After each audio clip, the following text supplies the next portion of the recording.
One of the first issues President Kibaki addressed was access to free and compulsory primary education. Hata mimi siku kwa shule, nilirudi shule. Nilikuwa nimeshaaja shule, ndio nikarudi sasa shule. Nikaanza kusoma kuanzia standard 4 mpaka standard 8. I'm glad we had a government that was supporting education so fully.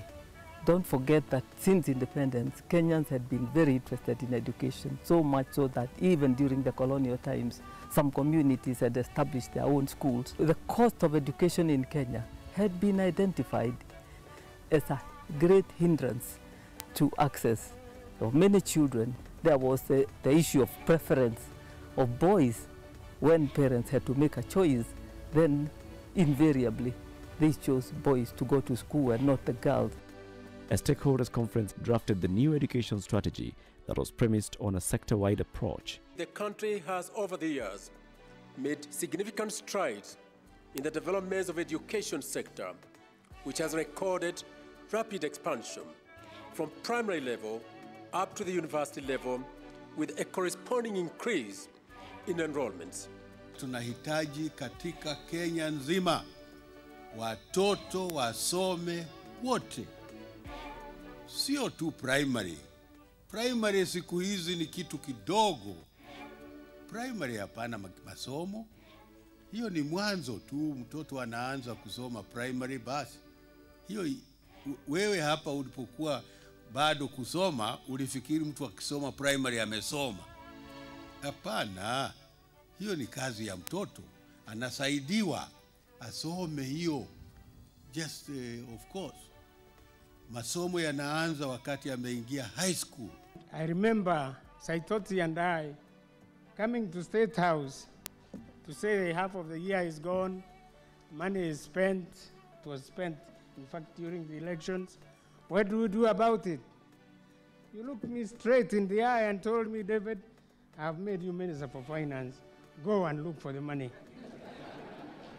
By the time the first group of primary school graduates were finishing school, already the government had started a program on subsidized secondary education. With the introduction of subsidized secondary education in 2009, enrollment has risen to 1.3 million in 2011, up from 700,000 in 2006. The fact that he allowed the universities to run as academic institutions, having been a lecturer himself, perhaps is the single most important thing that has led us to increase numbers. There are currently 7 public universities with 15 constituent colleges and 33 private universities, 8 of which are fully chartered. These university colleges are spread all over Kenya.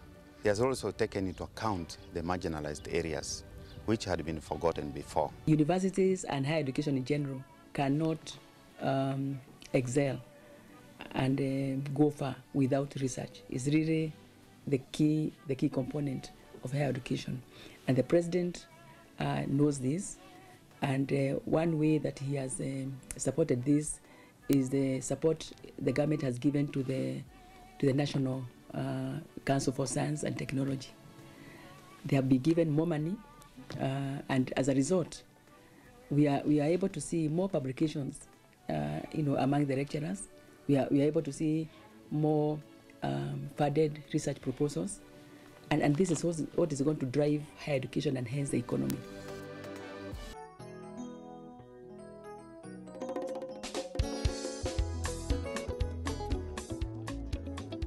President Kibaki's administration places the concerns of Kenyan youth at the heart of its development agenda. 60% of Kenyans are youth. And if we are going to develop, that is a body that we must develop. Ameleta kazi kwa vijana. Kama sisi vijana, unajua kabla si uongozi wake, hatukuwa na hizi bodaboda. Sasa zimeingia.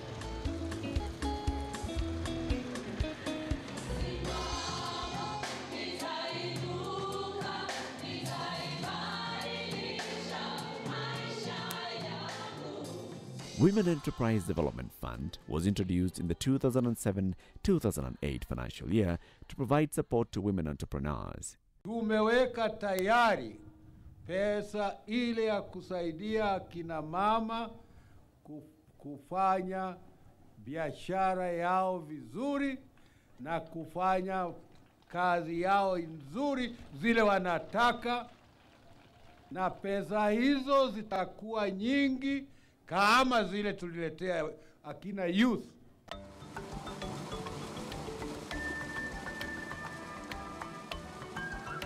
In the water sector, the government has reformed the management of water and sanitation services.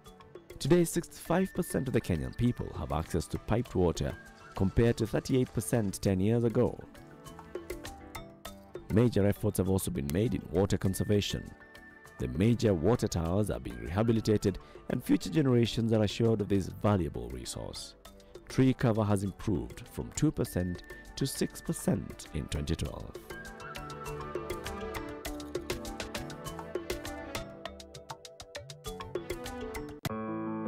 The housing sector has seen immense growth during President Kibaki's tenure.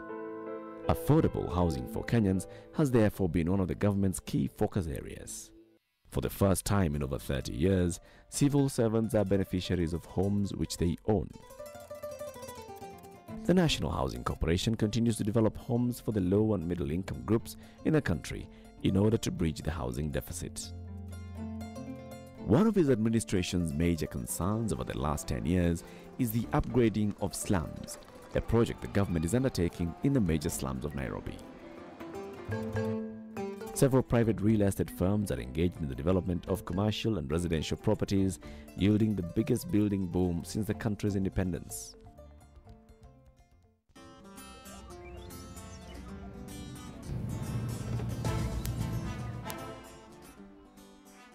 Kenya's Vision 2030 clearly defines the new framework and policy directions towards achieving a food secure and prosperous nation. Agriculture is the backbone of our economy. The sector contributes about 30% of the gross domestic product and a further 27% through linkages with other sectors. The agricultural sector has the greatest impact on overall economic performance. Since independence, agriculture sector has never grown as fast as it has grown during Kibaki's time. To grow from -3 to plus 6.4, that is a leap of nearly 9.4%. We are the #1 tea exporter in the world. We are #1 flour exporter in the world.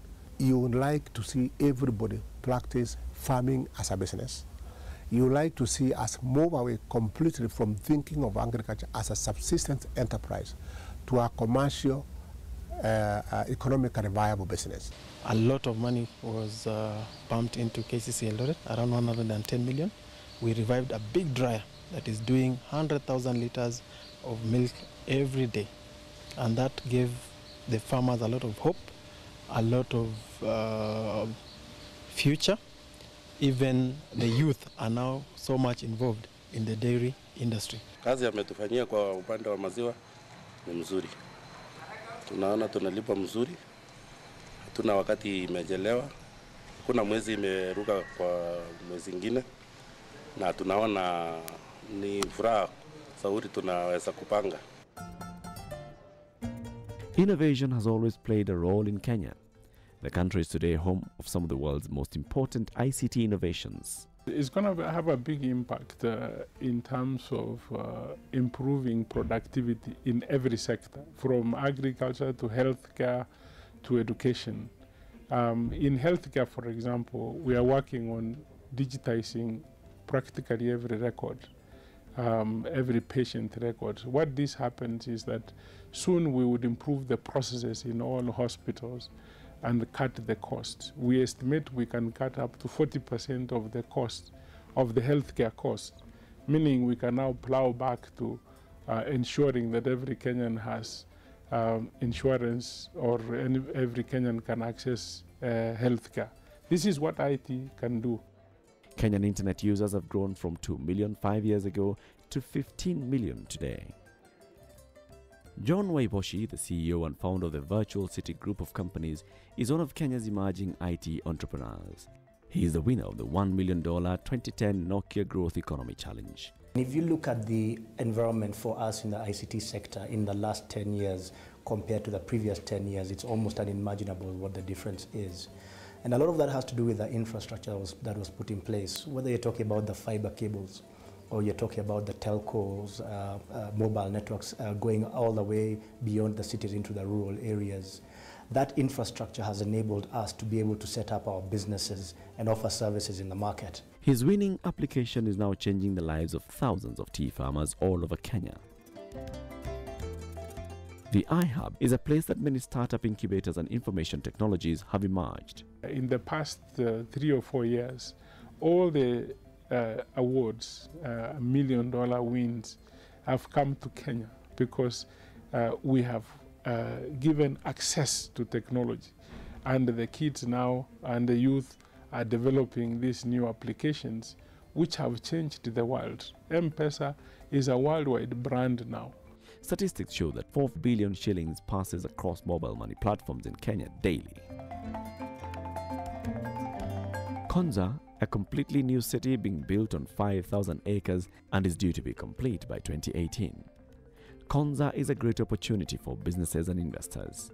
Konza offers probably the best location to do business in Africa and will be one of the most sought-after international commercial investment opportunities, served by excellent communications and the best ICT infrastructure in Kenya. Na ile hapa Konza ambao mmeshaelezwa, wengine hamuamini, lakini hamuamini namna gani? Na watu ambao wako Amerika na Europa na pengine wanaamini, na mtu anakuja na ndege anachukua kiwanja huko ili ajenge factory yake. Anajua mahali hapa itakuwa ndio mahali pa kujengwa viwanda ambavyo vitatumikia East Africa, Afrika yote hii. Shirikisho la Afrika, wote tumechangamuka. Shirikisho la Afrika, wote tu. President Kibaki's commitment to the growth of the East African community has been steadfast. The East African community's 5 governments, that's Burundi, Kenya, Rwanda, Tanzania and Uganda, agreed on a protocol providing for the free movement of labor, goods, capital and services. Already, the East African Community Customs Union, which is the starting point for the integration process, is in place. In November 2012, he was present to witness the opening of the East African Community Secretariat.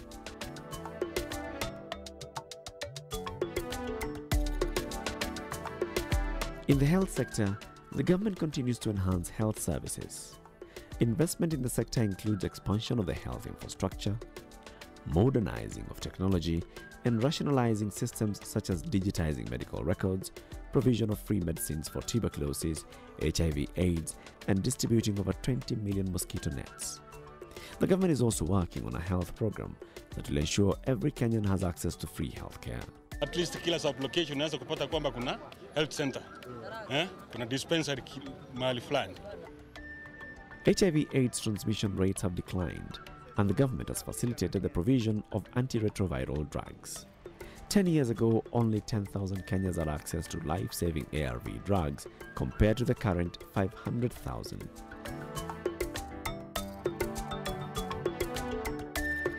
Great leadership inspires, galvanizes, creates, uplifts, and transforms. Leadership is passion, the capacity to ride the highs and lows. Leadership is knowledge, to understand what's required and provide options that are tangible. What you measure a leader with is the capacity to inspire. That when you meet this leader, does he inspire you or does he make you perspire? So do you leave his office, hurt, even if you went with a document that possibly didn't meet the standard? But, the president will inspire you, he will influence your thinking, he will guide you as to what to do. He will never shout at you. He will never, castigate you. He will correct you and let you, give you the reason why you should do it the way he thinks it should be done. Life in Kenya today presents plenty of challenges and opportunities for its citizens.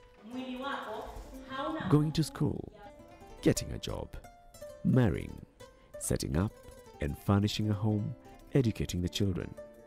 And as the pace of life creeps along, we all worry about how to prepare for old age. We all have aspirations. Each of us yearns for an environment in which we can pursue dreams and grasp opportunities when they arise. President Kibaki perceived this early in his presidency and has worked towards ensuring that all Kenyans get a better deal.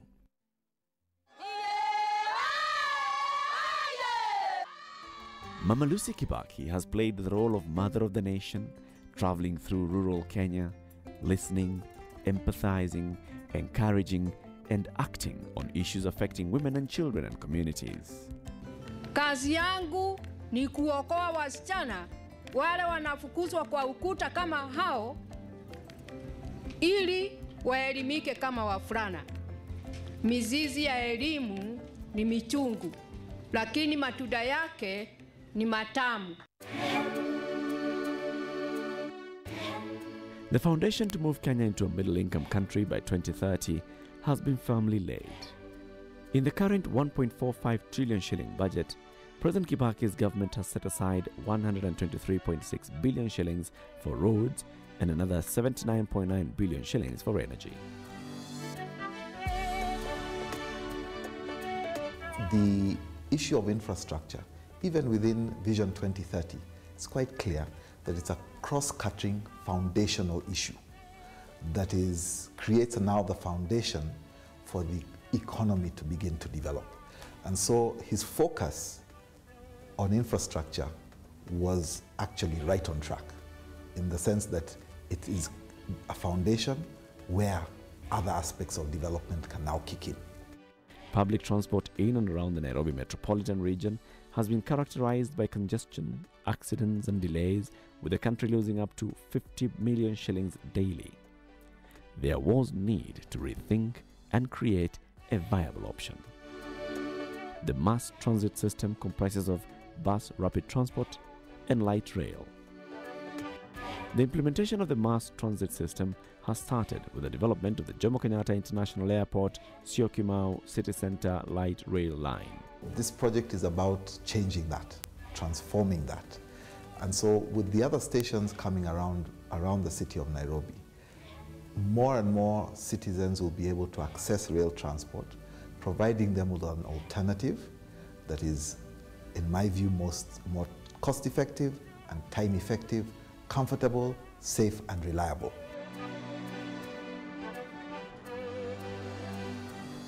On 13th of November 2012, President Kibaki launched the Nairobi commuter rail services and opened the Syokimau railway station. This is a crucial Kenya Vision 2030 flagship project. Development of similar commuter railway services in the coast and lake regions is at planning stage. The rehabilitation of the existing meter gauge railway by the concessionaire Rift Valley Railways is ongoing. The government is also in the process of developing a standard gauge railway from Mombasa to Nairobi and onwards to Malaba with a branch line to Kisumu.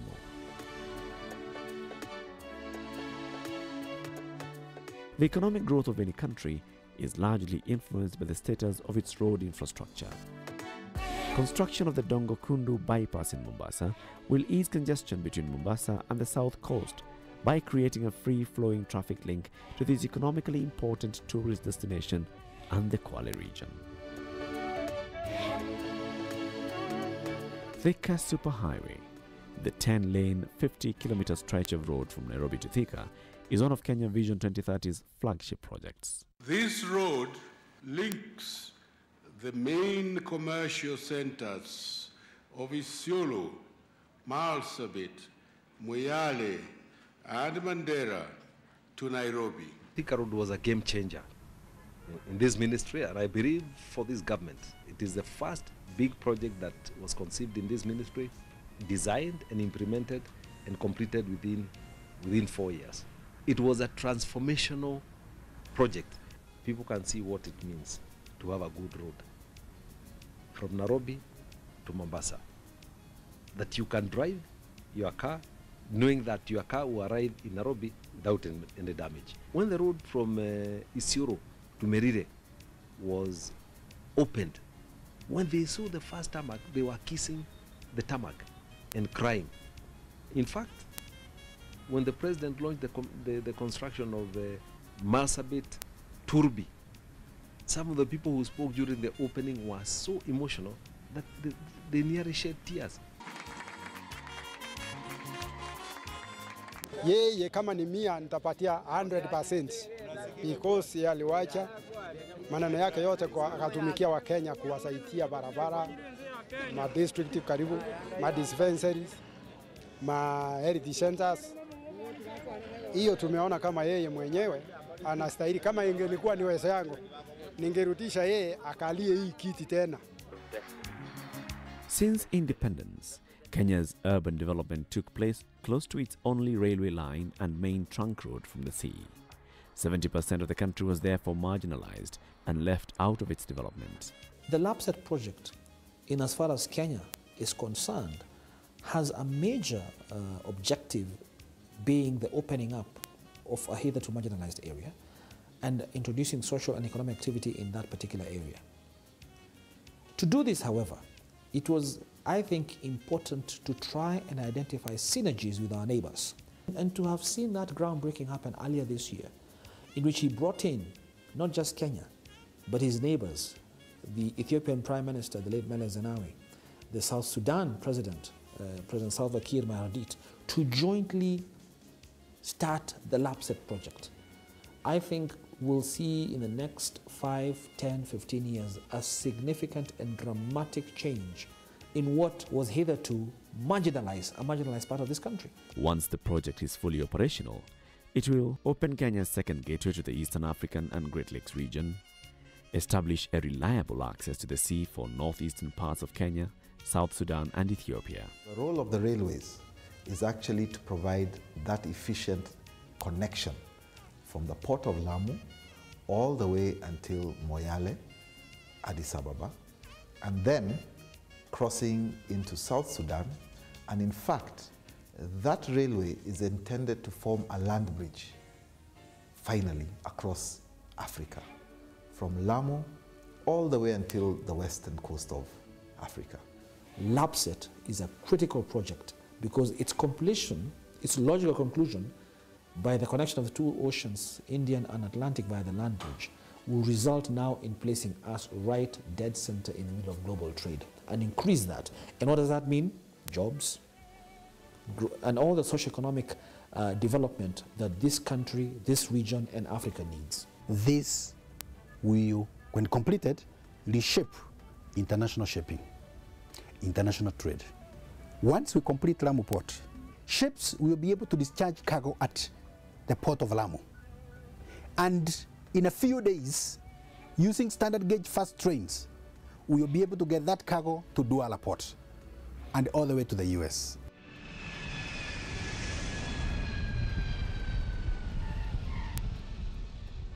Work on Terminal 4 at Jomo Kenyatta International Airport is at an advanced stage and is due for completion by August 2013 at a total cost of 9.3 billion Kenya shillings.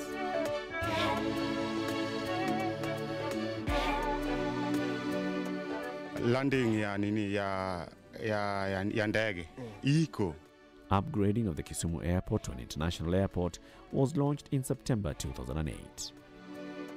This project entailed the extension of the existing runway, taxiway and construction of an apron, new terminal building and associated facilities. Could not imagine that we could have such a wonderful airport in Kisumu. Si tuko kama waraia tunajua tu hiyo ni nini ya Kibaki, maendeleo ya Kibaki.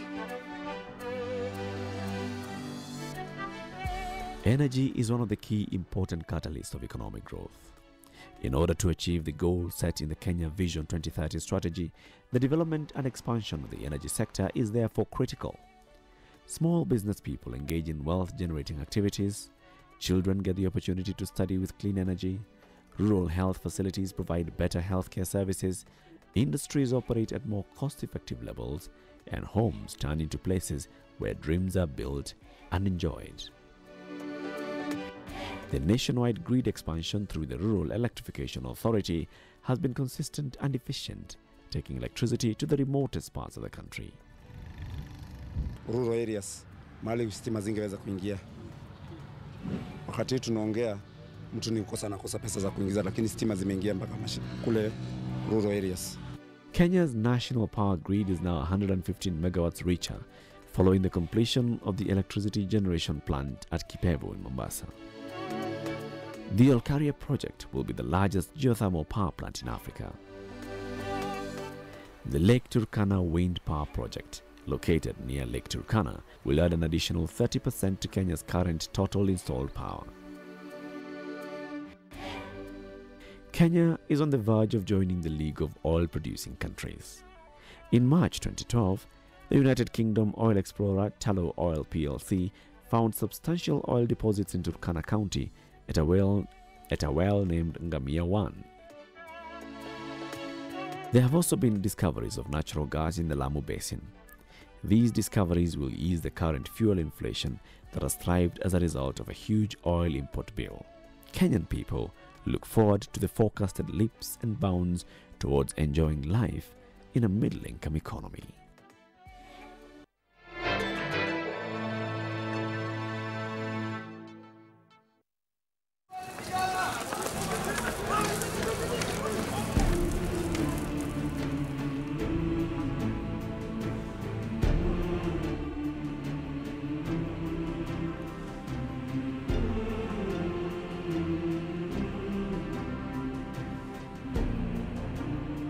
In 2008, the country faced the most trying moments in its history, a close election that led to unexpected violence and a scarred nation.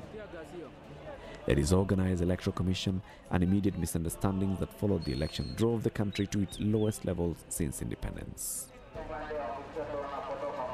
In spite of the difficulties experienced, Kenya as a nation and its leaders were determined to move forward. On February 28, 2008, President Kibaki and Prime Minister Raila Odinga signed the National Accord, bringing the long-drawn stalemate to an end and putting the country back onto the road to harmony and prosperity.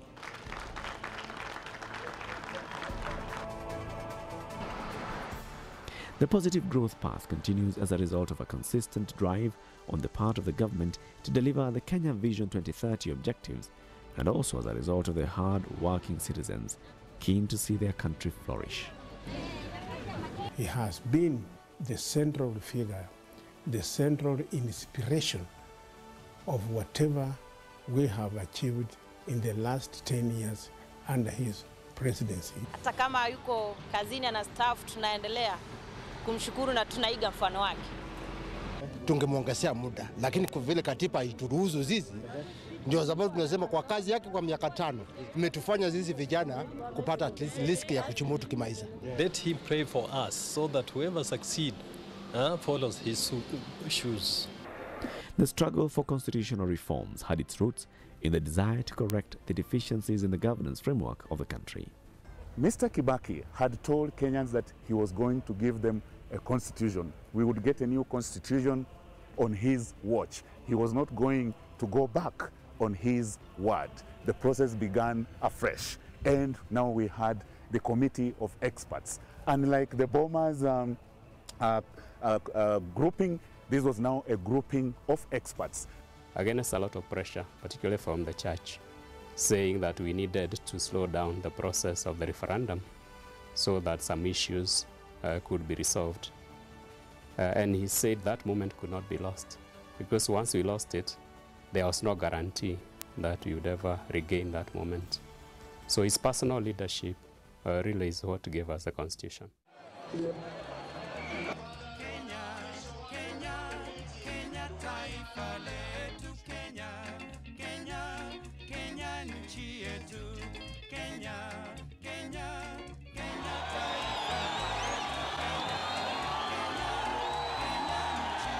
Uhuru Park, Nairobi, on August 27, 2010.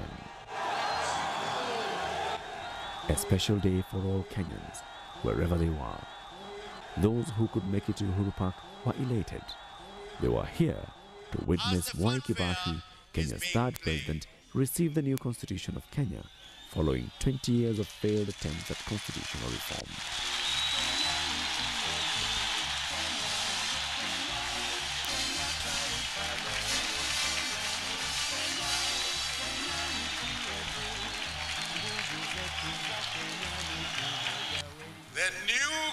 Constitution gives us renewed optimism about our country and its future.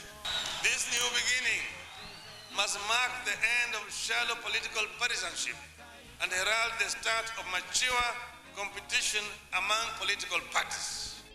In presenting the new constitution to the country, President Kibaki appreciated the cultural mix of people that make up Kenya, noting that Kenya was a land of many and various peoples bound together by one flag, and that its diversity was its strength. Kenya would always be multi-ethnic and multiracial, he noted, and every individual's rights and privileges as a citizen would be respected and protected. We all know the constitution which we have today is one which has totally transformed the architecture of the Kenyan nation, and the people actually is people's constitution. He facilitated that process, which he accomplished with, I would say, with distinction. Under President Kibaki's tenure, the Kenya judiciary has undergone a radical overhaul. I, William Munyoki Mutunga, Chief Justice of Kenya, do swear in the name of the Almighty God to diligently serve. As a result, public trust and confidence in the Kenyan judiciary is at an all-time high. One of the most important things that the president has achieved is just doing away with state-accommodated or endorsed corruption. Corruption may not have gone down the way we all want, mostly because of the weaknesses of various institutions that are supposed to enforce the law.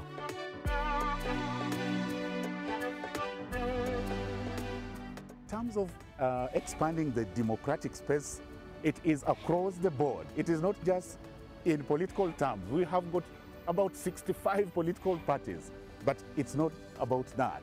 It is on every sphere of our development. Gone are the days when journalism students could not express their views. Gone are the days when journalists themselves cannot express the situation on the ground. But right now, anyone can comment. Anyone can express facts as they are. This day we honor a magnificent man, a legendary fighter for the downtrodden. I didn't see you in church last week.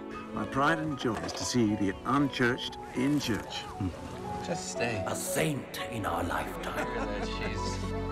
Resilient, strong and nimble. But so are his enemies. This man killed my family. Honorable Commissioners, I protest. This is a well-orchestrated campaign by my political enemies to destroy my reputation and political career. Over the last 10 years, during the Kibaki administration, we felt a sense of freedom. The system became more tolerant of divergent views, and we have been free as artists to express ourselves. Majeshi ya Kenya, Uropa walikuweko, hata iritia wako, oho, hey, aha, amani kote, amani duniani. In the recent past, Kenya has faced security challenges from hostile elements who are agents of the international terrorist networks. In his capacity as Commander-in-Chief of the Kenya Defence Forces, President Kibaki ordered a military campaign with a specific task to pursue elements of the Al-Shabaab militia who are increasingly launching attacks on Kenya, seriously damaging the country's standing that has cherished peaceful coexistence with its neighbors over the years. Kenya Defence Forces are now embedded with the African Union team that continues to secure several towns of Somalia, training the police and providing humanitarian assistance as order returns through efforts led by the Somali people themselves. Once that country is stabilized by AMISOM and the international community, it should be possible to secure the countries in the region. The issue of IEDs and grenades that are coming all the way from Somalia will be a thing of the past. President Kibaki's administration is also undertaking reforms in the security sector, which will enhance the capacity of the country's security forces to provide swift and adequate services to the people. Kenyans now know how they want to be governed. They want to be part and parcel of managing security. They may not manage certain specialized aspects, but in terms of defining their priorities in their locations, down to the grassroots, Kenyans now want to get involved in the management of their security.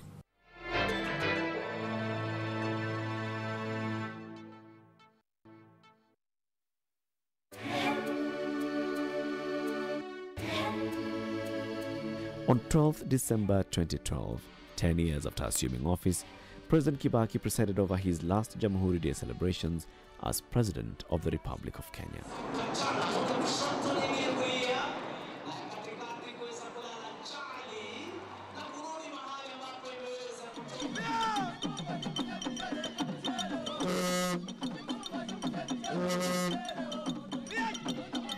Kenya is now at the edge of a takeoff to greater prosperity, equity, and unity. We must keep our eyes on the goal of building a great Kenya for present and future generations. Soon after addressing the nation for the last time at the country's 49th Jamhuri Day celebrations, President Kibaki bid his parliamentary colleagues bye. There were many nostalgic moments. Your Excellency led this House from the front to the enactment of the new Constitution in the year 2010. In this regard, and generally, I wish to acknowledge and appreciate the unfailing and continued support that I, as the Speaker, and indeed the whole of the National Assembly have received from Your Excellency. President Kibaki and his wife, popularly known as Mama Lucy, are family people who've brought up a God-fearing, charming family of 4 with several grandchildren. Good values and love for one another are the cornerstones of their relationship. They have lovingly imparted these values to their offspring. We as a family, we thank the Almighty God for enabling you to give the best of yourself to Kenya and Kenyans for over 50 years. Thank you, Dad.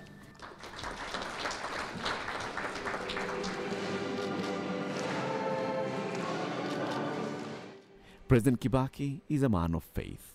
He regularly attends Mass, where he takes time to seek inspiration and guidance for the immense tasks and responsibilities he shoulders.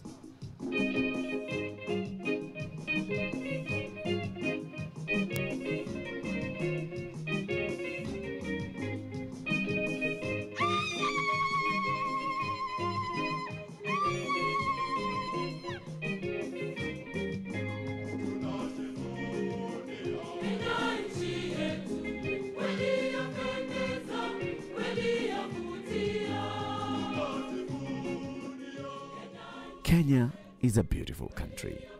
There are few countries in the world endowed with such a wealthy natural heritage.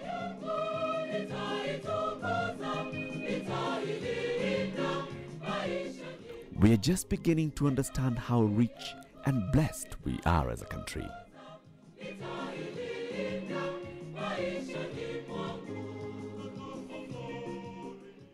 The President has been very supportive of higher education. And this can be seen from the way the number of universities have increased since the President took over. Even when you make your own mistakes, which we often make as readers, he is very patient with you. For the time I've worked with him over the last 10 years, Kibaki worked for the country. He listens a lot and comments when need be. President Kibaki's presidency would go down in history as transformative because he gave us space to do work. The biggest impact he has had is to allow or to give room for the intellectualities, for professionalism to prevail. Everything must be put on paper before you start thinking about execution. Hakuna kipande cha Kenya ambako hakuna maendeleo haya mazuri ambayo yameendelea kule. Kwa sababu sisi lengo letu ni kutumikia kila mtu mahali alipo.